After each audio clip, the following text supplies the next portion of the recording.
తాకట్లో ఉన్న మీ బంగారాన్ని విడిపించి ఆ రోజు ఆన్లైన్ రేటుకి కొంటాం. Sharma gold company. ఓం నమో వెంకటేశాయ. అందరికీ నమస్కారం అండి. Welcome to Suman TV. నేను గీతాంజలి.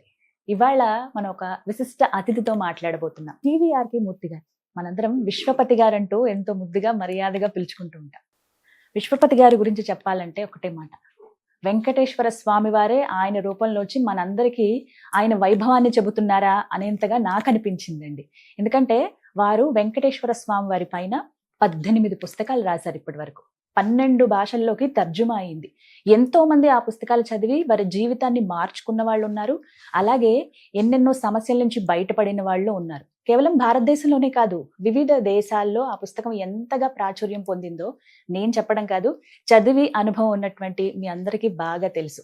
ఇంకొంతమందికి కూడా వీరి గురించి తెలియాలి, ఇంకా చాలా మంది ఆ పుస్తకాలు చదవాలి, వాళ్ళ జీవితాలు మార్చుకోవాలనే ఉద్దేశంతో అసలు వెంకటేశ్వర స్వామి వారి గురించి విశ్వపతి గారు ఏం చెప్తారు, ఇంకా ఏమేమి విశేషాలు ఉన్నాయి తెలుసుకుందాం అనే ఈ ప్రయత్నంలో భాగంగా సుమన్ టీవీ వారు వినూత్నంగా ఒక కార్యక్రమాన్ని ప్రారంభించారండి. అదే వెంకటేశ్వర వైభవం.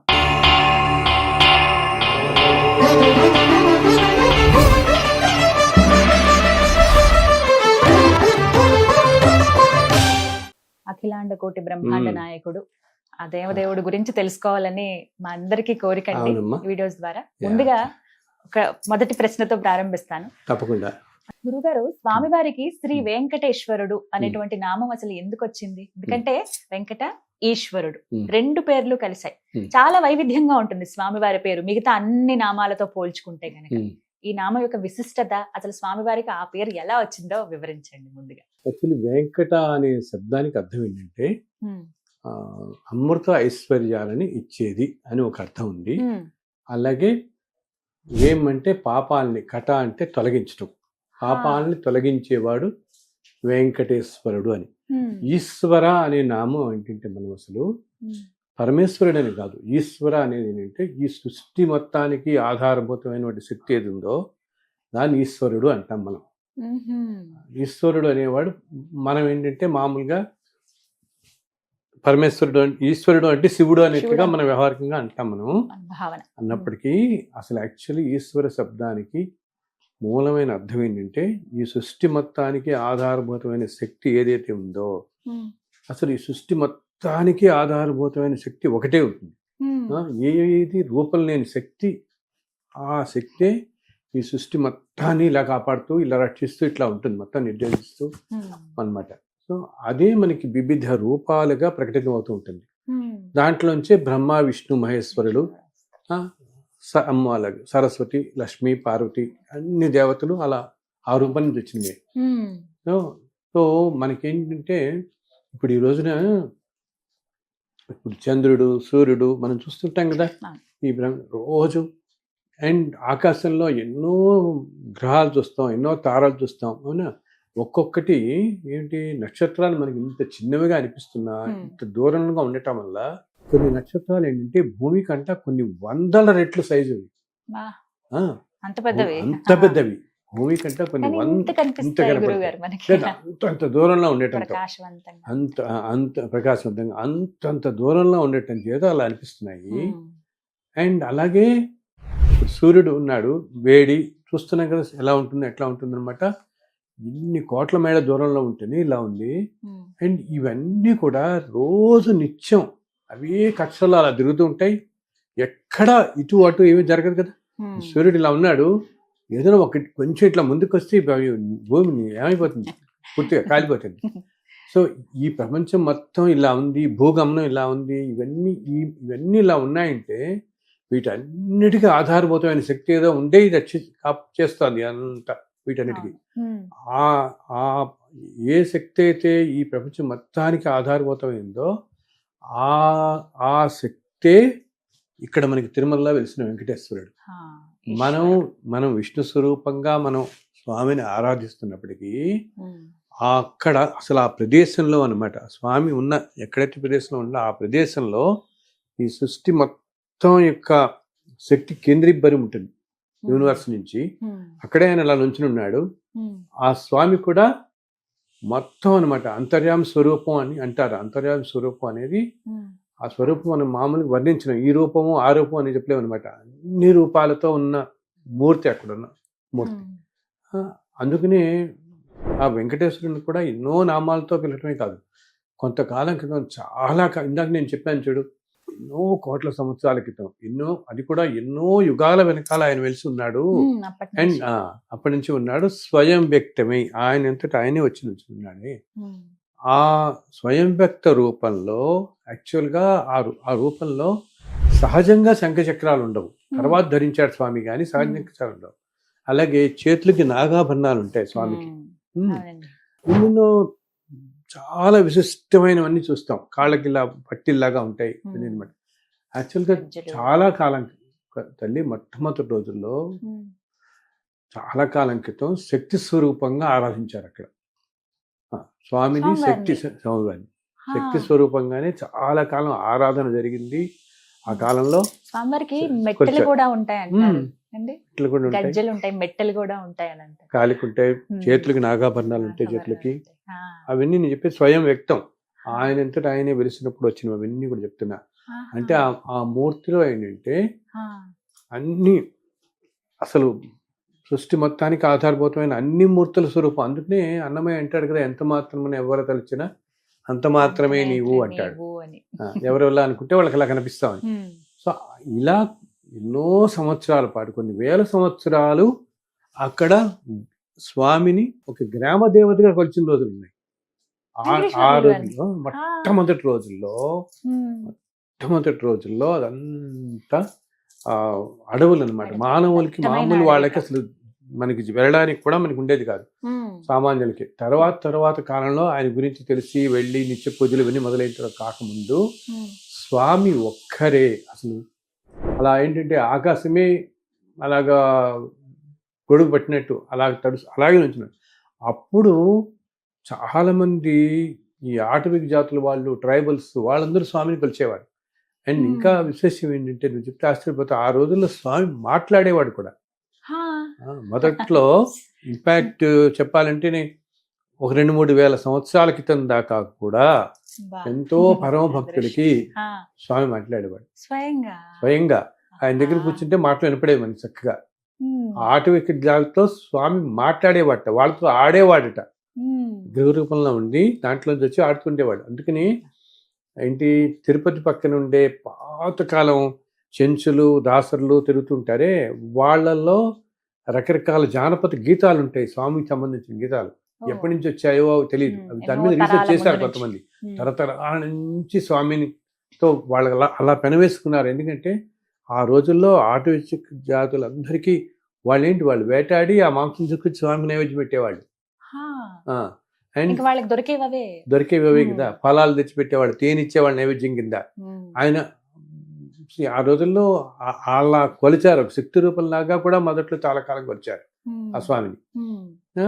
ఆ తర్వాత కాలంలో కొన్నాళ్ళు శివుడిని కొలిచారు, బికాస్ నాగాభరణాలు ఉన్నాయి కదా అని చెప్పి శివుడిని కొలిచారు. ఆ తర్వాత కాలం చెప్తున్నాను నేను.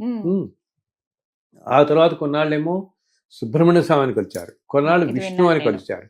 ఎందుకంటే అక్కడున్న ఆలయం అనేది తర్వాత వచ్చింది. అసలు ఆ స్వామి విగ్రహమే జనరల్గా మామూలుగా ఏంటి, ఇప్పుడు మనం మామూలుగా ఏదైనా గుళ్ళల్లో మనకి 4 రకాలుగా ఉంటాయి దేవతలు అనమాట. ఏంటి, మానవులు ప్రతిష్ఠించేవి, కొన్ని ఏంటంటే యోగులు, సిద్ధులు ప్రతిష్ఠించేవి, కొన్ని మహర్షులు ప్రతిష్ఠించేవి.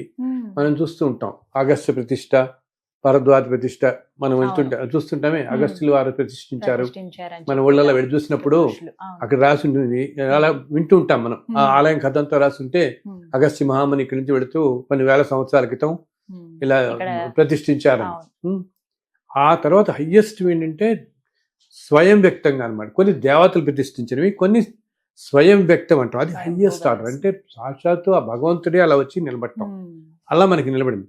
సో ఆ రూపంలో ఆయన అంతటా ఆయనే వచ్చినప్పుడు అన్ని శక్తులు ఆయనలోనే ఉన్నాయి. ఈ సృష్టి మొత్తానికి కారణభూతమైనటువంటి పరమేశ్వర స్వరూపమే అక్కడ వచ్చి వచ్చింది. అందుకని నీకు ఆలయంలో అన్ని రకాల విచిత్రాలు నీకు కనపడతాయి. అక్కడ ఏంటి, ఆగమ శాస్త్రం, శిలాశాస్త్రం, శిల్పాలు ఇలా ఉండాలి, ఆలయాలు ఇలా ఉండాలి, ఇవన్నీ వీటన్నిటికీ ముందే ఉన్నవాడు స్వామి. తర్వాత వచ్చాయి ఇవన్నీ మనకి, ఇవన్నీ ఈ శాస్త్రాలన్నీ ఆగమ శాస్త్రాల తర్వాత వచ్చాయి, కానీ వీటన్నిటికీ అతీతుడు. అందుకనే అక్కడ ఆలయంలో కానీ స్వామి రూపంలో కానీ ఈ ఆగమ శాస్త్రాన్ని అన్నిటికంటే మించి దాటి ఉంటుందని ఆయన రూపం, ఆయన విభూతి, ఆ వైభవం మనకి ఆయన నుంచున్న చోట అసలు ఆ చుట్టూతా అంతా ఒక పెద్ద, అంటే నేను చెప్పాను కదా, శిలారూపంగా మన భ్రమింపజేస్తున్నాడు.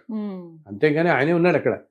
అందుకనే నీకు అక్కడ ఒక ఏరియా ధ్వజస్తంభం దాకా ఆ చుట్టుపక్కల ఏరియా అంతా కూడా హైయెస్ట్ ఎనర్జీ ఉంటుంది, ఆరా ఉంటుంది, అంత ఎనర్జీ. అందుకని ఏమవుతుంది, మనం క్యూలో వెళ్తున్నప్పుడు అంత అనుకుంటాం, ఎక్కడైతే ఆ ధ్వజస్తంభం దాటి వెళ్ళిపోతున్నామో మన మైండ్లోకి ఏవి రాదు, ఏమంత బ్లాక్ అయిపోతాం. ఎందుకంటే మనం కాసేపు ఆ ఎనర్జీ లెవెల్లోకి వెళ్ళిపోతాం.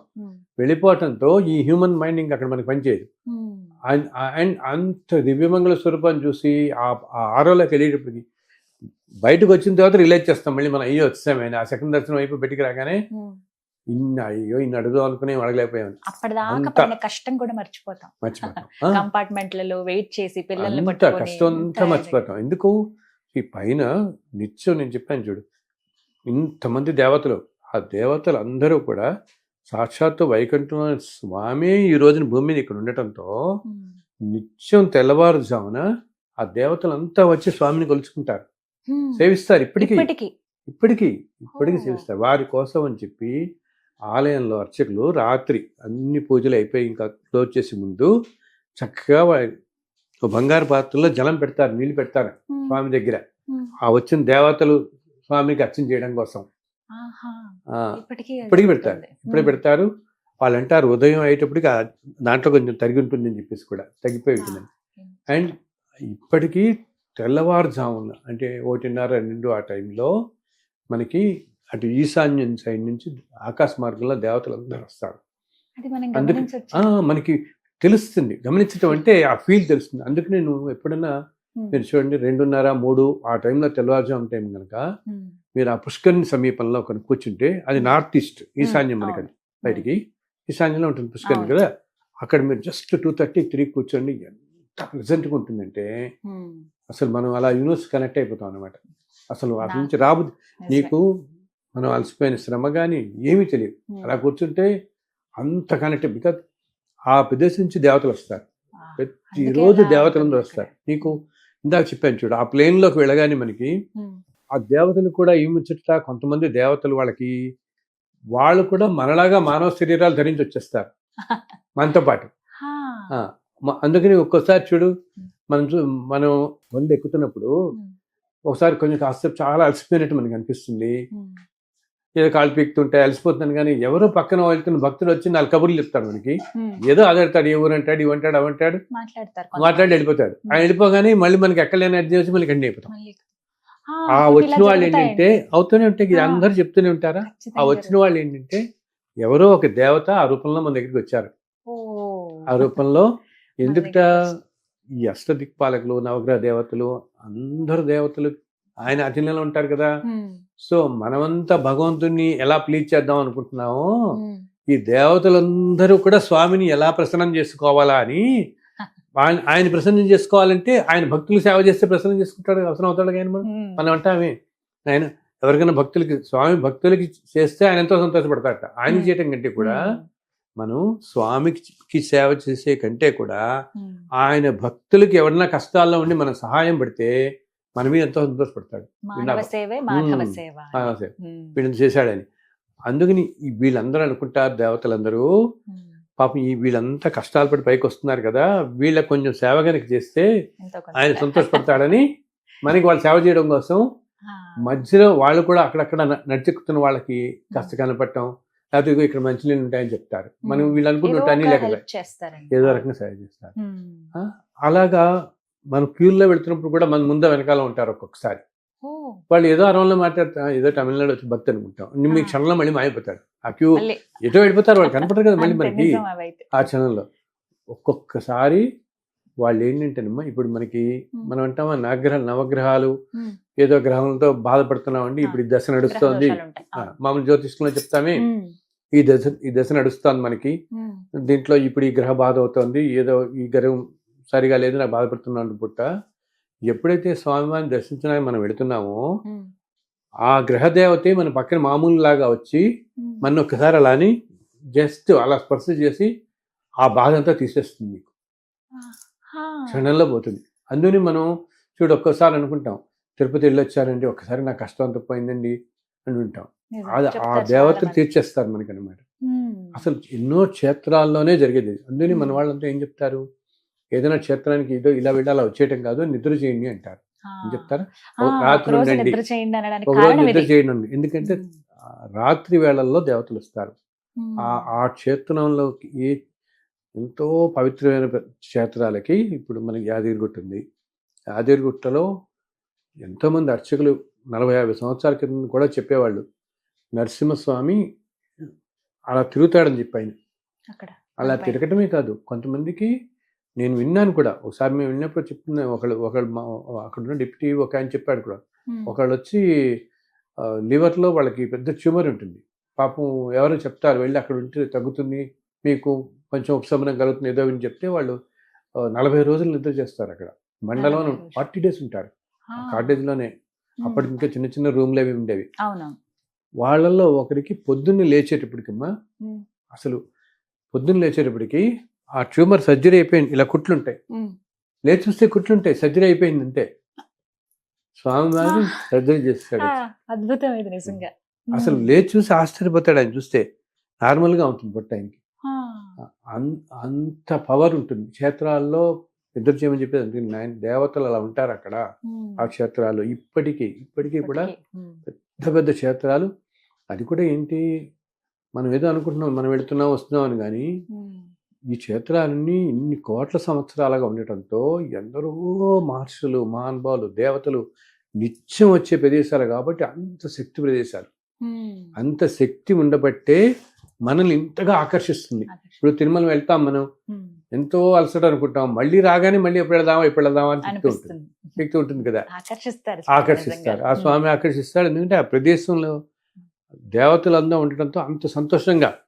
మనకెందుకు తెల్లవారుజాము చూడు, మనం ఇక్కడ లేవడానికి బద్దకిస్తాము, అక్కడ నీకు 2 గంటలకు దర్శనంకి వెళ్ళాలనుకో, లేస్తాం, స్నానం చేసి వెళ్ళిపోతే అసలు ఆ గాలిలోనే నీకు ఎంతో ప్లెజెంట్ ఫీల్ ఉంటుంది. ఎక్కడెక్కడి నుంచో వచ్చి దర్శనం అయిపోయినా కూడా ఒక రోజు అక్కడ నిద్ర చేసుకుని వెళ్తారు. చూస్తాం కదండి బయట. అవును, నడిచెక్కుతున్నప్పుడు కూడా మనకి కొండ నడిచెక్కుతున్నప్పుడు కూడా కొంచెం సంకల్పం కట్టుకుంటూ వెళ్ళిపోగలుగుతాం. ఇక్కడ కొంచెం నడవడానికి బద్దం చేసుకోవాలి, వెళ్తాం. ఎందుకు, ఆ కొండ మీద అన్ని ఇందాక నేను చెప్పాను చూడు, ఎన్నో చెట్లు ఉంటాయని. అవన్నీ కూడా ఏంటంటే వాటిల్లో కొన్ని అసలు దేవతా వృక్షాలు ఉంటాయట, మనకి కనపడవు కూడా. వాటి మీద నుంచి వచ్చే గాలి మనం పీలుస్తూ వెళ్తాం, అది ఎనర్జీ ఇస్తుంది. ఆ అనుభూతి అయితే నేను చెందాను గురువు గారు. రీసెంట్ గానే జూన్ లో అలాగా శ్రీవారి మెట్లు ఎక్కాము. విపరీతమైన ఎండ అండి. ఎంత ఎండ అంటే సుమారుగా 45-47 డిగ్రీలు ఉంటుంది. అసలు కనీసం మాకు ఒక 10 మెట్లు ఎక్కా ఇంకా చెమటలు కారిపోతున్నాయి. అమ్మో, అందులోనూ అంటే అలిపిరితో పోల్చుకుంటే కొంచెం తక్కువే మెట్లు, నిటారుగా ఉంటాయి. అది కొంచెం భయం వేసింది. ఎలాగా అనుకున్నాం, నేను మామూలుగా నడవడానికి చాలా ఇబ్బంది కాలు నొప్పితోటి. అసలు ఎలా వెళ్ళామో కూడా. అంతటి ఎండ. మేము ఒక 1500 మెట్లు ఎక్కగానే చల్లటి గాలి, వర్షం. అసలు ఎవరైనా ఊహిస్తారా? స్వామి ఎంత కళ్ళమంట నీళ్ళు వచ్చినాయి నాకైతే. చేసేస్తాడు ఆయన. మన సంకల్పం గట్టిగా ఉంటే, నేను అందరూ చెప్తాను, ఇలా అమ్మో ఎక్కలేమేమో అని అంటే నేను అంటాను, మీరు గట్టిగా సంకల్పం చేసి కాలు పెట్టండి, మొదటి కాలు మీరు పెడితే మీరు చేపించుకుని లాగేస్తాడు పైకి. ఆయనే పైకి లాగేస్తాడు, పట్టుకుని తీసుకెళ్ళిపోతాడు, చక్కగా అన్ని చేస్తాడని చెప్పి. అందులో చెప్పానుగా అందరూ దేవతలు. సో ఆ వాయుదేవుడు, వరుణ దేవుడు వాళ్ళంతా కూడా సహాయపడతారు వీళ్ళకి. అయ్యో పాపం ఈ ఎక్కే భక్తుల్లో ఎవరో గట్టి సంకల్పంతో మహానుభావుడు ఉంటే చక్కగా వర్షం కురిపిస్తారు, చల్లటి గాలి వస్తుంది, చక్కగా వెళ్ళిపోతాం. జీవితంలో మర్చిపోలేను ఆ రోజు చేసుకున్న దర్శనం కూడా సర్వదర్శనం. క్యూ లైన్ లో నిలబడి భర్త, నా పిల్లోడు, 4 ఏళ్ల పిల్లోడు, మా టీము అందరం కలిసి సర్వదర్శనానికే వెళ్ళామండి. తర్వాత రోజు అయింది కానీ చాలా చక్కగా దర్శనం చేసుకోగలిగాం. అసలు మనం అనుకుంటాం కానీ, నేను చెప్తుంటాను, ఈ బ్రేక్ దర్శనం ఇది 1-2 గంటలు వెళ్తాం కానీ సర్వదర్శనంలో వచ్చేవాళ్ళమా ఆ 8 గంటలు ఆ స్వామిని అలా స్మరిస్తూనే ఉంటారు. నీకు అదే వినపడుతుంటుంది, ముందు వెనకాల గోవిందా గోవిందా అంటే గోవిందా అంటూ ఆ దర్శనానికి వెళ్ళిపోతాం. అసలు ఇంకోటి నేను మన వాళ్ళందరికీ నేను చెప్తుంటాను, ఇన్ని కోట్ల జన్మల నుంచి మనం వస్తున్నాం కదా. ఒక 100 సంవత్సరాలు మనం అంటే మన చిన్నప్పుడు మన పేరెంట్స్ పాపం ఒకసారి కూడా చూడలేదు, ఎఫోర్డబిలిటీ అని అంటుంటాం కదా. సో ఇంత ముందు సంవత్సరాల్లో కూడా, ఇంత ముందు జన్మల్లో మనం ఎక్కడ పుట్టామో ఎలా ఉన్నామో మనకు తెలియదు. వచ్చే జన్మల్లో మళ్ళీ మనం ఇదే కుటుంబంలో పుడతామో లేదు కదా. మనం చేసుకున్న పాపపుణ్యాలు దాన్ని మన బట్టి కర్మలు జననం తీరడానికి ఉంటుంది. మనం అమెరికాలో పుట్టొచ్చు, రష్యాలో పుట్టొచ్చు, ఆఫ్రికాలో పుట్టొచ్చు, ఏ దేశంలో ఏ జాతుల్లో ఎవరిళ్లలో ఎలా పుడతామో మనకు తెలియదు. తెలీదు. సో ఇప్పుడు మనం ఇంత దగ్గరగా ఉన్నాం కదా, ఎలాగైనా ప్రయత్నించి ఒకసారి ఆ స్వామిని దర్శించుకోండి అని చెప్తాడు అందరికి. నేను మళ్ళీ ఇంకో జన్మలో చూస్తామో లేదో అనుకుంటున్నాము, నిజం. ఏ జన్మలో మళ్ళీ చూస్తాం అసలు. అందుకనే ఒక్కసారి మనకి చూడు, ఆ తిరుమల దర్శనానికి వెళ్ళినప్పుడు మనకి ఆ స్వామి దగ్గరికి వెళ్తుంటే అనుకోకుండా కళ్ళ నీళ్ళు వచ్చేస్తాయి, ఆ ఆనందం చూసి పరవశం అయిపోతాం. ఎందుకంటే ఏమో మన సోల్కి తెలుసు ఏంటి, బస్సు కింద 50 జన్మల్లో మనం ఇక్కడ రాలేదేమో, అంతే కదా. ఇంతకుముందు 50 జన్మలు మనం ఏ ఉత్తరప్రదేశ్ లోనే పుట్టి ఉండొచ్చు, లేకపోతే ఏ రష్యా, ఏ ఆఫ్ఘనిస్తాన్ ఎక్కడో పుట్టామనుకో, మనం ఏదో దేశాల్లో ఉంటే అసలు ఆయన దగ్గరికి వచ్చి ఉంటాం కదా మనం. సో ఈ ఆత్మకి లోపల ఉన్న సోల్కి ఇవంతా తెలుస్తుంది. సో అక్కడికి రాగానే ఇంకా ఆనందం పట్టలేక వాడికి కన్నమీళ్ళు వచ్చేస్తాయి ఆ సోల్కి. తనివి తీరదు, ఎన్నిసార్లు చూసినా చూడాలనిపిస్తుంది. అమ్మో అంటే ఏంటి, సోల్కి తెలుసు, అమ్మో 50-60 జన్మలైంది, ఇప్పుడో 6-8 సంవత్సరాలు అయింది, మళ్ళీ వచ్చాను స్వామిని దర్శించడానికి. అందుకు నేను చెప్తా వీళ్ళకి, ఆయన మీరు కాలంతో పాటు ఎన్నో మార్పులు వస్తాయి. ఏమి ఒకప్పుడు రాజులు పరిపాలించారు, తర్వాత మహంతులు పరిపాలించారు, ఈస్ట్ ఇండియా కంపెనీ ఇట్లా, ఆ తర్వాత చైర్మన్లు, ఇప్పుడు టీటీడీ బోర్డు, అవి మీరు ఏమీ ఆలోచించకండి. ఈ చుట్టుపక్కల ఇది ఉందా, అది ఉందా, వాళ్ళ మెంబరు, ఇది ఇట్లా. మనకు కావాల్సిన లోపల ఉన్న ఆ స్వామి వారు, స్వామి ఒక్కరే, ఆయన కోసమే మనం వస్తున్నాము. కొండ మీద కాలు, అసలు పురాణాల్లో చెప్తారనమాట, ఏంటి తిరుమల కొండ మీద కాలు పెట్టడానికే కొన్ని కోట్ల జన్మల్లో చేసుకున్న పుణ్యం ఉంటే కానీ అడుగు పెట్టలేరు అంటారు. మనము ఇప్పుడు చూస్తుంటాం, ఏంటి అన్ని ఉండి కూడా తిరిగి వెళ్ళాలండి, ఇంకా వెళ్ళైపోతున్నాం అండి. చాలా మంది అంటే ఇది ఎందుకు అనిపిస్తుంది, ఎందుకు ఇట్లాంటి ఆటంకం వస్తుంది, ఎందుకంటే ఆటంకంగానే భావిస్తారు. అదే ముడుపులు కడతాము ఎన్నో రకాలుగా, వెళ్దాం ఈ సంవత్సరం ఎట్టి పరిస్థితుల్లో వెళ్దాం అని చెప్పి నెల ఇంత డబ్బులు చేసుకుని ఉంటారు. అసలు ఆ ప్రయత్నం ఆ సంవత్సరం కాస్త 10 ఏళ్ళు అయిపోతుంది, కొంతమందికి 15 ఏళ్ళు అయిపోతుంది. ఇప్పటి వరకు మా వంశంలో వెళ్ళిన వాళ్ళు లేరండి, కరెక్ట్, అలా కూడా వెళ్దాం అనుకుంటున్నాం కానీ కుదరట్లేదు, ఎందుకు స్వామి మమ్మల్ని అనుగ్రహించట్లేదండి, మేమేం పాపం చేసుకున్నాము అనే వాళ్ళు ఉంటారు. గురువు గారు, ఎందుకు ఇలా జరుగుతుంది అసలు? అంటే చెప్తున్నాను కదమ్మా, ఎన్నెన్నో జన్మల్లో చేసిన కర్మ, ఆ కర్మతో ఆ కష్టాలు వాళ్ళు పడటంతో అది రానివ్వట్లేదు ఆయన దగ్గరికి అనమాట. మనం వాటి అన్నిటినీ అధిగమించి చాలా గట్టిగా ఉంటే ఈ జన్మలో అయితే వచ్చే జన్మ వెళ్ళగలుగుతాం, తప్పకుండా వెళ్ళగలుగుతాం. ఆయన తప్పకుండా దగ్గర తీసుకుంటాడు. ఆయన రావద్దని మనం అంటలేదు, మనం చేసుకున్నది ఏదో మనకి ఇందాకన్నానే, మనం ఏ జన్మలో ఏం చేసుకున్నామో మనకు తెలియదు కాబట్టి ఇంత ప్రయత్నించినా మనం వెళ్ళలేకపోతున్నాం అంటే. కానీ ఇంకోటి మనం ఏం గ్రహించాలంటే, నేను వాళ్ళందరికీ ఒకటి చెప్తాను, సరే మీరు వెళ్ళలేకపోతున్నారు, ఏదో జన్మల్లో మనం ఏదో చేసుకున్నాం కాబట్టి ఆ అదృష్టం మనకి ఆయన ఇవ్వట్లేదు దగ్గరికి వచ్చి దర్శించుకోవడానికి. కానీ ఆయన లేని ప్రదేశం ఎక్కడ ఉంది దృష్టిలో, ఆయన ఇక్కడ కూడా ఉన్నాడు. ఇప్పుడు మనం అంతా వింటూనే ఉంటాడు, ఆయన వీళ్ళు ఏం చెప్పుకుంటున్నారు వింటాడు కదా, మన ద్వారా పలికిస్తాడు, మన ద్వారా అన్ని వింటాడు. ఆయన లేని ప్రదేశం ఎంతమందికి ఆయన కళలో స్వప్న దర్శనం ఇవ్వటాలు ఎన్నో చెప్తుంటాం కదా. అండ్ మన దగ్గర ఉన్నలో ఆలయాలు బోళ్ళు ఉన్నాయి, ఏ ఆలయానికన్నా దర్శించుకుని భావన చేసుకుంటే చాలు. ఇప్పుడు చిలుకూరులో ఆయన ఎలా వెలిసాడు, ఎవరో భక్తులు అక్కడ దాకా వెళ్ళలేకపోతున్నారు అనేప్పుడు ఆయన కోసం ఆయన వచ్చారు. అలా నేను అంతటి కరుణామయుడు కాబట్టి ఆయన్ని మనం ఎక్కడి నుంచి కొలిచినా, అసలు ఏ నామంతో పిలిచినాడు, ఆయన గోవిందా అని ఒక్కసారి పిలిస్తే పలుకుతాడు. ఆయన కోసం చెప్తున్నానే, నువ్వు ఏ పెద్దగా సంస్కృతంలో పెద్ద అన్ని చదవకుండా అవసరం లేదు, ధర్మంగా నాయన నువ్వు ఉన్నావు, నువ్వు చూసుకుంటావు, ఇందా చెప్పాను, అలా అనుకుంటే చాలు. అసలు ఆ కొండకేట, తిరుమల కొండకే మనం ఎన్నో పేర్లు ఉన్నాయంట. ఏమిటి, నారాయణాద్రి, వృషభాద్రి మనం వింటామే, కొండలకి అనమాట.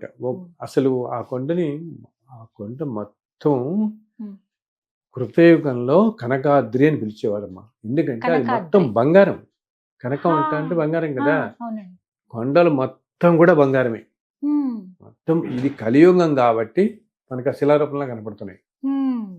అసలు యాక్చువల్గా అది మొత్తం బంగారంగా ఉంటుంది, అందుకని కనకాద్రి అని పిలిచేవారు. ఇప్పటికీ కూడా మీరు ఎప్పుడన్నా గమనించండి, ఎప్పుడన్నా మీరు 3:30-4 ఆ వేళల్లో వెళుతున్నప్పుడు, వర్షాలు పడినప్పుడు ఎండ సన్ అటు పడితే గోల్డెన్ కలర్ లో మెరుస్తాయి ఆ కొండలన్నీ. సైడ్ నుంచి చూస్తే మనం చూడొచ్చు, మెరుస్తూ ఉంటాయి. అండ్ ప్రళయం అప్పుడు ఏంటంటే నేను చెప్పాను ఎన్నో యుగాల క్రితం ప్రళయం జరుగుతుంది. ఆ ప్రళయం జరిగినప్పుడు ఆ ప్రళయం నీరు ఆ కొండలు ఎత్తుకొచ్చింది, అందుని వాటర్తో ఎరోడ్ అయి ఉంటుంది. నువ్వు ఈసారి వెళ్ళినప్పుడు గమనించండి, కొండలు ఇలా చెక్కేసినట్టు ఉంటాయి సైడ్ నుంచి అంతా కూడా. వాటర్ ఆ లెవెల్కి వచ్చింది అనమాట. అక్కడ ఇప్పుడు కోట్ల సంవత్సరాల క్రితం జరిగిన సంగతి ఇది జరిగిందని సైంటిఫిక్ గా కూడా వాళ్ళు అక్కడ శిలాతోరణం అని ఉంటుంది, అక్కడ ఒక బోర్డు కూడా పెట్టారు. న్యాచురల్ ఎరోజన్ కొన్ని సంవత్సరాల క్రితం అక్కడ దాకా. ఏంటంటే ఎప్పటి నుంచో కొన్ని కోటి సంవత్సరాల నుంచి ఉన్నవారనమాట ఆయన. కానీ ఒకటి పిక్చర్ లాగా ఇలా చూపిస్తారు, స్వామి స్వయంగా ఇలా పడుకుని ఉన్నట్లుగా ఆ కొండ ఆకారం ఎన్నో ఒక సైడ్ నుంచి చూస్తే స్వామి ముఖం అంతా అలా కనిపిస్తుంటుంది, పడుకున్నట్టు కనిపిస్తుంది. అలాగే దిగుతున్న దారిలో మనం కొండలన్నీ కూడా గరుత్మంతుడు ఇలా ముందుకు వచ్చినట్టు, గరుత్మంతుడి రూపం కనిపిస్తుంది కదా వెనకాల చివరి భాగంలో ఆయన ఉన్నట్టు. అలా ఏంటంటే నిన్న చెప్పానే కనకాద్రి అది సాక్షాత్. అండ్ ఇంకా విశేషం ఏంటంటే ఆ కొండల్లో అంతర్వాహిని, ఇప్పుడు మనం వెళుతుంటే ఎన్నో చోట్ల నుంచి నీళ్ళు ఇలా కారుతుంటాయి, ఆ కొండల్లో అంతర్వాహినిగా విరజ నది ప్రవహిస్తుంటుంది. విరజ అంటే వైకుంఠంలో ఉండే నది, వైకుంఠంలో విరజా నది ప్రవహిస్తుంటుంది. ఆ విరజా నది సాక్షాత్తు ఆయన ఉన్నారు కాబట్టి ఆయన పాదాల కింద ప్రవహిస్తుంటుంది. ఆ పాదాల కింద ప్రవహిస్తూ ఈ తిరుమల కొండల్లో ప్రవహిస్తూ ఎన్నో తీర్థాలు ఉంటాయి కొండల్లో. చాలా తెలియని తీర్థాలు కూడా ఉన్నాయి కదా. చాలా ఉన్నాయి, చాలా ఉన్నాయి. అసలు కొండ మీద తల్లి 1008 తీర్థాలు ఉంటాయి. దాంట్లో 108 చాలా పుణ్యప్రదమైనవి, మనకి బాగా తెలిసిన తీర్థాలు కొన్ని. ఇంకా వాటిలో 7 తీర్థాలు అంటారు. మన ఇప్పుడు ఈ ఆకాశ గంగా పాప వినాశనం ఇవన్నీ, ఇవి మనకి తెలిసినవి మనం నిత్యం పెడుతుంది. సో ఆ తీర్థాలన్నీ ఏంటి, ఎన్నో కోట్ల సంవత్సరాలుగా ఆ తీర్థాల దగ్గర మహర్షులు తపస్సు చేసుకునే ప్రదేశాలు అవన్నీ కూడా. దేవతలు తపస్సు చేసుకుని కొన్ని తీర్థాలు ఏంటి దేవతలే సృష్టించినవి అక్కడ. ఆయా కాలాల్లో ప్రతి తీర్థానికి కథలు ఉన్నాయి. అసలు అంటారు ఆ 108 తీర్థాల పేర్లు కూడా ఉంటాయి వెంకటాచల మహత్యంలో. 108 తీర్థాల పేర్లు ఉంటాయి. ఆ పేర్లను స్మరించినా పుణ్యం వస్తుందంటారు. కనీసం మనం ఇవి మనకి ఆకాశంగా అయితే కనపడుతూనే ఉంటాయి. సో ఈ తీర్థాలు అన్నిటి నుంచి కూడా ఈ విరజా నది లోపల అంతర్వాహినిగా ప్రవహిస్తూ ఈ కొండల నుంచి కారుతూ ఉంటుంది. అందుకని మన వాళ్ళు నువ్వు నడిచి ఎక్కుతున్నప్పుడు ఇలా దోశలు పెట్టి నీరు తాగుతుంటారు, వెళ్ళే నీళ్ళు. ఎందుకంటే అంత ప్యూర్ వాటర్ అన్నమాట, ఎంత స్వచ్ఛంగా ఉంటాయో, ఎంత స్వచ్ఛంగా ఉంటుంది ఆ వాటర్, వాటిలో తీయగా అనిపిస్తాయి. అందులోనూ కొండలు కూడా 7 కొండలు అని చెప్తారు కదా మొత్తం. అవే ఆ పేర్లు ఎందుకు వచ్చాయి? అది 7 కొండలు అనేది మనం నిర్దిష్టంగా అన్ని కలిసిపోయి ఉంటాయి. ఇలా డిమార్కేట్ చేయలేం మనం, ఈ కొండ ఈ కొండ ఈ కొండ అలా. ఒకటి వృషభాద్రి, ఉషాద్రి, నారాయణాద్రి అట్లా అలా అంటాం, పిలుస్తాం. ఇలాగ అంజనాద్రి అంటే హనుమంతుడి వాళ్ళ జన్మస్థలం అనమాట. ఇప్పుడు మనం జాపాలి అని చెప్పి క్షేత్రం చూస్తున్నాం కదా, అక్కడ అంజనాదేవి తపస్సు చేస్తే ఆ అనుగ్రహంతో అక్కడ హనుమంతుడు పుట్టింది ఆ కొండల్లోనే పుడతాడు అనమాట. అందుని మనం ఆ కొండలు, నీ తిరుమల కొండ మీద నీకు అక్కడక్కడ హనుమంతుడు కూడా కనిపిస్తాడు, విగ్రహాలు కనపడతాయి. మమ్మల్ని ఎదుర్కొంటానే నీకు బేడి హనుమాన్ అంటాం చూస్తాం కదా, కొబ్బరికాయలు కొడతారు కదా, కొబ్బరి వెలిగిస్తారే, అది యాక్చువల్లీ బేడి హనుమాన్ కాదు దాని పేరు. ఒరిజినల్ గా యాక్చువల్లీ భేటీ హనుమాన్. భేటీ ఏంటంటే ఒక టైంలో చాలా కాలం క్రితం మహంతులు అంటే ఉత్తర భారతదేశంలో ఉండేవాళ్ళు, వాళ్ళ ఆధీనంలో ఉండేది గుడంతా సాధువులు వాళ్ళందరూ. వాళ్ళు సాయంత్రం అప్పుడు భేట్ అంటారంటే కలిసి కూర్చోవటం కదా, మాట్లాడుకోవటం. ఈ ప్రదేశంలో కూర్చునేవాళ్ళు హనుమంతుడు ఉన్న చోట. వాళ్ళు ప్రతిష్ఠించిన హనుమంతుడు ఆయన, వాళ్ళు ప్రతిష్ఠించిన హనుమంతుడు. తర్వాత వచ్చింది తిరుమలలో కొండల మీద ఒక్క స్వామివారు ఒక్కరే ముందు నిలిచినవాడు, మిగతా విగ్రహాలన్నీ తర్వాత వచ్చినవి. లోపల ఆలయంలో నరసింహస్వామి విగ్రహం ఉంటుంది, అవన్నీ తర్వాత. అండ్ ఒకళ్ళు మాతవి, పైన బయట ఉండే హనుమంతుడు, ఇవన్నీ తర్వాత ఆలయంలో వచ్చిన విగ్రహాలు తప్పితే మొట్టమొదట ఆయన ఒక్కడే అనమాట. ఏకశిలామూర్తి అంటే ఆయన అసలు ఏకమూర్తి ఆయన ఒక్కడే అలా ఉన్నాడు. తర్వాత కాలంలో వచ్చినవి ఇవన్నీ కూడా. అందుకని ఆ హనుమంతుడిని వీళ్ళు భేటీ హనుమాన్ అనేవాళ్ళు. అక్కడ కూర్చుని ఈవినింగ్ ఉండేవాళ్ళు అనేవాళ్ళు. అది కాస్త కాలక్రమంగా బేడి హనుమాన్ అయింది. అలాగే మనకి జాపాలి ఎలా తెలుసు జాపాలి నీకు తెలుసు. హనుమంతుడిది. అండ్ ఇంకోటేమో మనం అదేంటి వేద పాఠశాల, ధర్మగిరి వేద పాఠశాలకు వెళ్తుంటే ఆ దారిలో ఒక హనుమంతుడు ఆంజనేయ స్వామి దేవాలయం ఒకటి ఉంటుంది. ఆ హనుమంతుడి విగ్రహం అది కూడా చాలా పవర్ఫుల్ తల్లి. ఎప్పుడన్నా మన వాళ్ళని చెప్తారు, చాలా మంది తెలియదు అక్కడ ఉన్నట్టు. నేను వెళ్ళలేదు గురుగారు, ఎంతో ఈసారి పవిత్రంగా ఖచ్చితంగా ఉంటుంది, చూస్తాను. కామ్గా ఉంటుంది. అడవి మొత్తం అది ప్రాంతం, ఉమ్, అడవి ప్రాంతం. ఉమ్. ధర్మగిరికి వెళ్ళారు, ధర్మగిరి వేద పాఠశాల కొండ మీద. ధర్మగిరి వేద వేద పాఠశాల. పాఠశాల ఎవరినన్నా ఇప్పుడు యాక్చువల్గా వెళ్ళొచ్చు మామూలుగా, ఆ కార్లు అవన్నీ వెళ్తాయి అక్కడికి. ధర్మగిరి అంటే తీసుకెళ్తారు. వెళ్తుంటే ఆ వేద పాఠశాలకి వెళ్తే లెఫ్ట్ లో నీకు ఈ హనుమంతుడి టెంపుల్ కనపడుతుంది. నేను సాయంత్రం ఇప్పుడు కూర్చున్నప్పుడు నేను 2-3 సార్లు చూశాను. సాయంత్రం వేళల్లో ఎస్పెషల్లీ 6:30, 7, 8 అప్పుడు ఒక్కొక్కప్పుడు సాక్షాత్ హనుమంతుడు వస్తాడు ఇప్పటికీ కూడా అక్కడికి. ఇప్పటికీ హనుమంతుల వారు తిరుగుతుంటారు ఆ కొండల మీద. చిరంజీవి కదా, ఇప్పటికీ ఉన్నారు, ఇప్పటికీ తిరుగుతుంటుంటారు. అండ్ అసలు ఇందాక చెప్పాను కదా, రాముల వారు కూడా త్రేతాయుగంలో రాముల వారు కూడా ఇట్లా సీతాన్వేషణలో వెళుతున్నప్పుడు ఈ తిరుమల కొండ మీదకి వస్తారు ఆయన. నేను అసలు అడుగుదాం అనుకున్నా ప్రశ్న, రాముల వారు కూడా వెంకటేశ్వర స్వామి వారిని దర్శనం చేసుకున్నారు అని అంటారు. తిరుమల అప్పటికే ఉన్నారు స్వామి, అప్పుడు వస్తారనమాట. అప్పుడు చాలా ఉన్నాయి విశేషాలు దానికి సంబంధించినవి.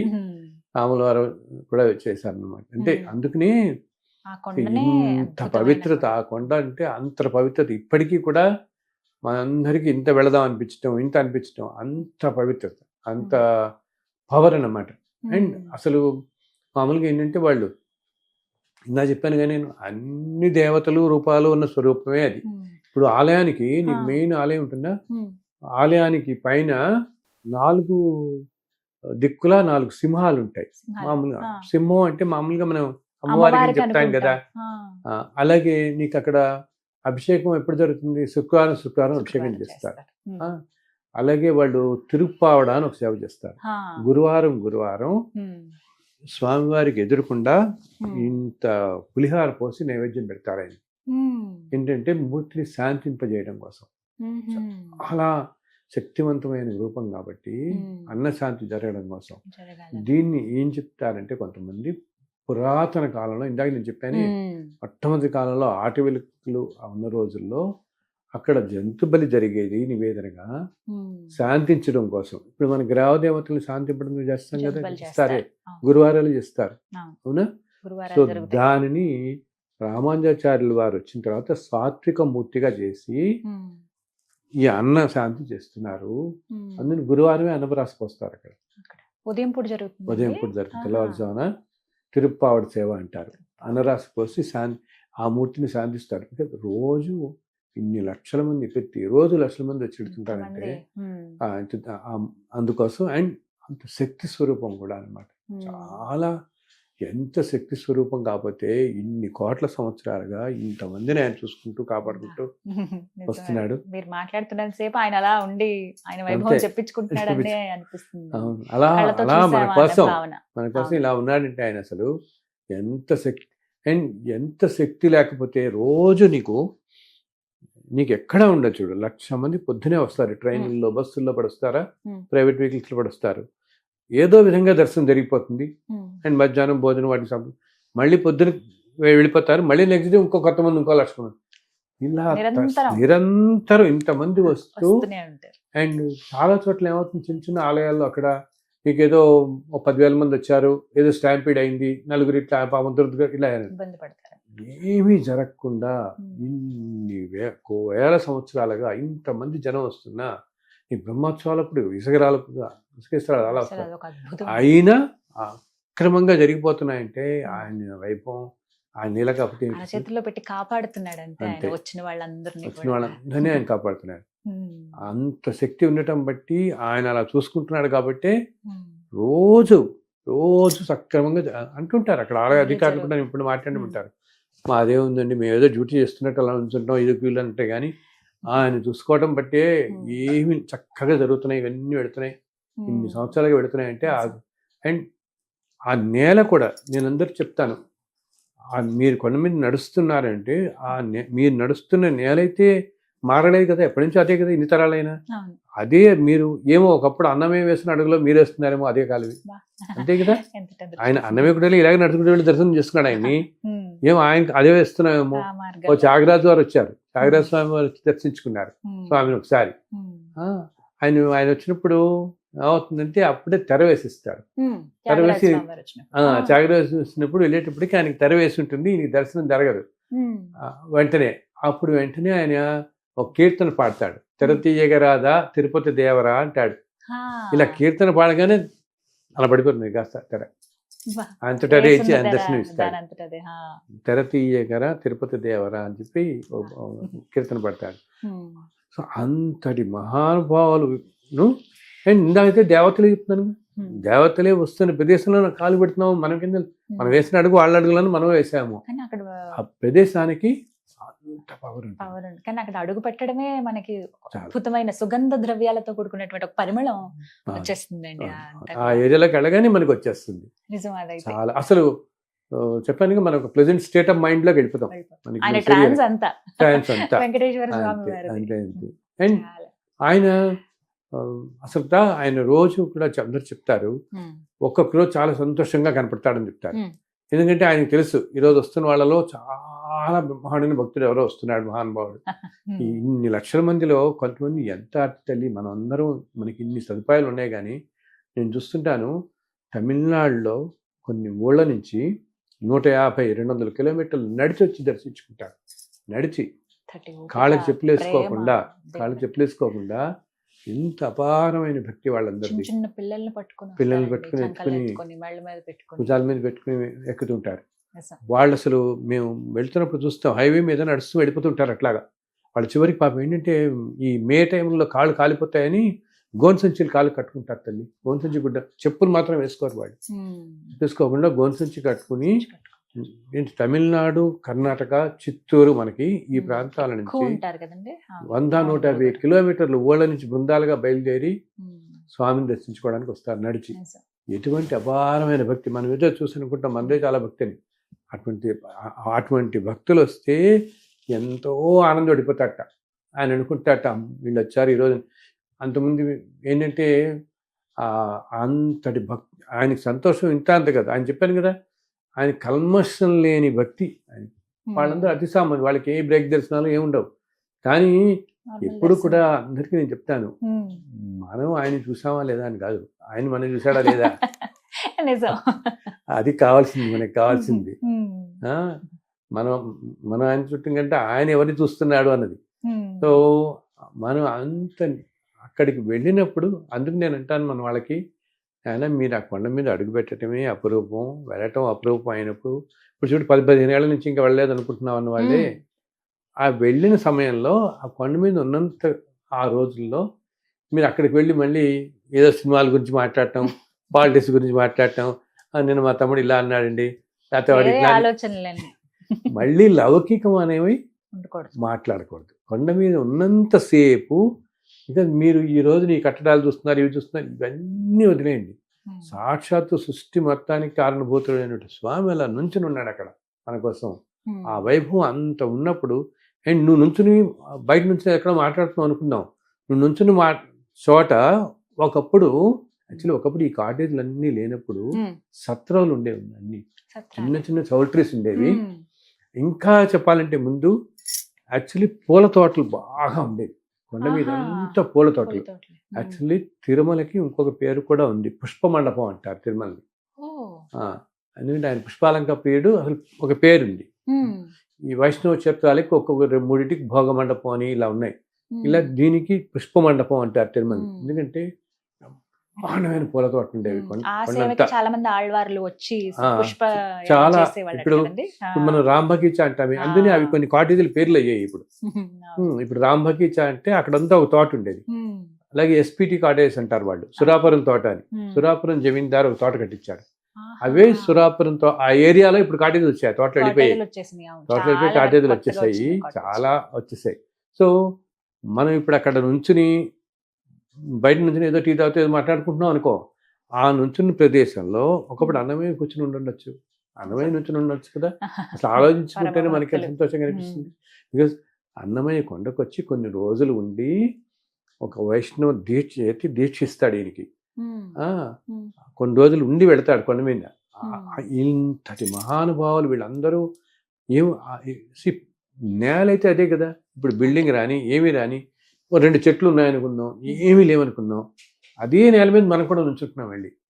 సో ఇంతటి మహానుభావులు దేవతలు తిరిగిన నేలకి ఎంత శక్తి ఉంటుంది, ఎంత శక్తి ఉంటుంది. ఆ శక్తిని మనం గ్రహించగలగాలి, అది అనుకోవాలి. అంత శక్తి ఉండబట్టి అది మనకి తెలుస్తుంది. ఏమో ఇంత జరుగుతుంది, ఇంత పవర్ ఉంది, ఇంత అనుకుంటాం. కానీ ప్రదేశంలో కూడా ఇంత శక్తి ఉంటుంది కదా.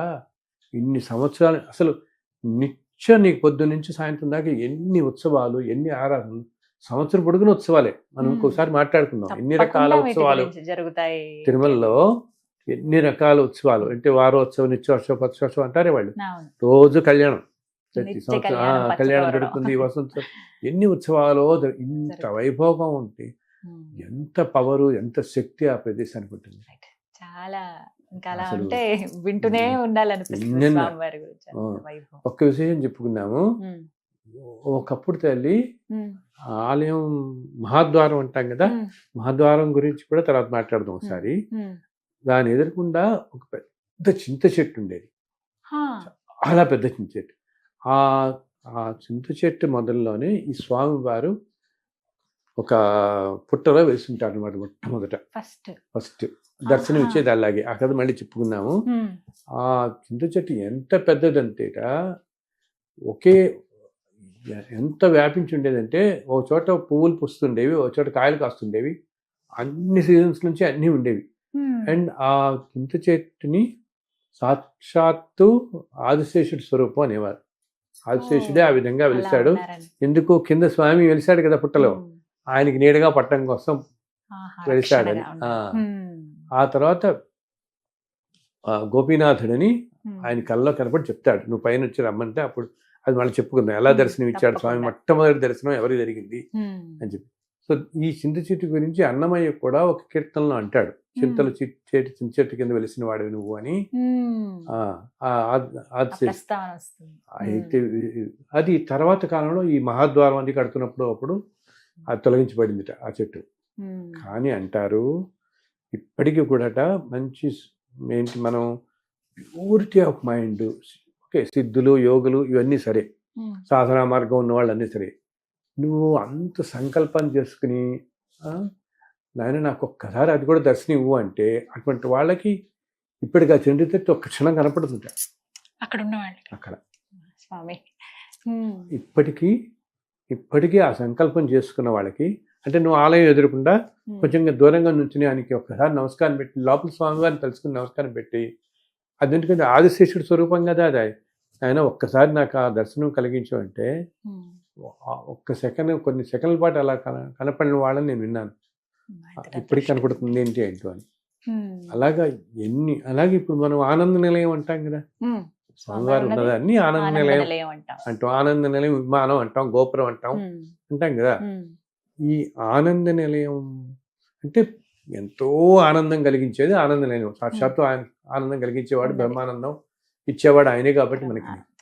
ఈ ఆనంద నిలయం గోపురం పైన ఆయన మొట్టమొదటి గరుత్మంతుడితో వచ్చిన ఒక గోపురం ఉంటుంది ఇప్పటికీ కూడా. అది మన కంటికి కనపడదు.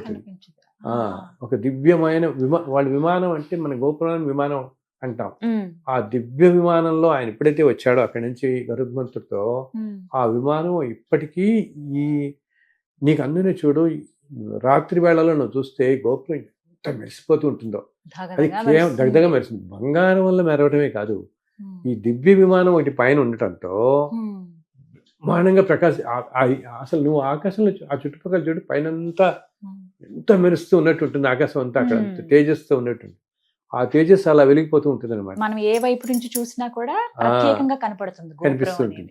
అంత తేజస్తో వెలిగిపోతుంటుంది.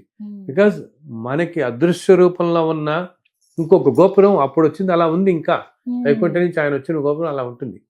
అది ఎంతో సిద్ధులకి, మహానుభావులకి ఆ గోపురం కనిపిస్తుంది అని చెప్తుంటారు. ఏది ఏమైనప్పటికీ మనకి అన్ని రూపాలు ఆయన ఇప్పటికీ కూడా తమిళనాడులో నుంచి సుబ్రహ్మణ్యేశ్వర స్వామిగా ఆయన ఆరాధించే వాళ్ళు ఉన్నారు ఇప్పటికీ. నేను కలిసాను కొంతమందిని. వాళ్ళు అంటారు, స్వామి మేము వస్తాము, మాకు సుబ్రహ్మణ్య స్వామి కనపడతాడు ఇక్కడ అంటారు. భవతి శివుడని ఆరాధించే వాళ్ళు ఉన్నారు కొంతమంది, ఆయనే కనపడతారని. వాళ్ళు కొన్ని కారణాలు చెప్తారు.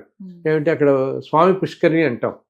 ఓకే, స్వామి అంటే కుమారస్వామి అనుకుంటాం కదా, అందుకని వాళ్ళు అనేది ఏంటంటే ఈయన కుమారస్వామి. అలాగే నాగాభరణాలు ఉంటాయి చేతికి స్వయంబద్ధంగా, అంటే ఆయన విగ్రహంలోనే వెలిసినప్పుడే నాగాభరణాలు ఉన్నాయి ఆయనకి.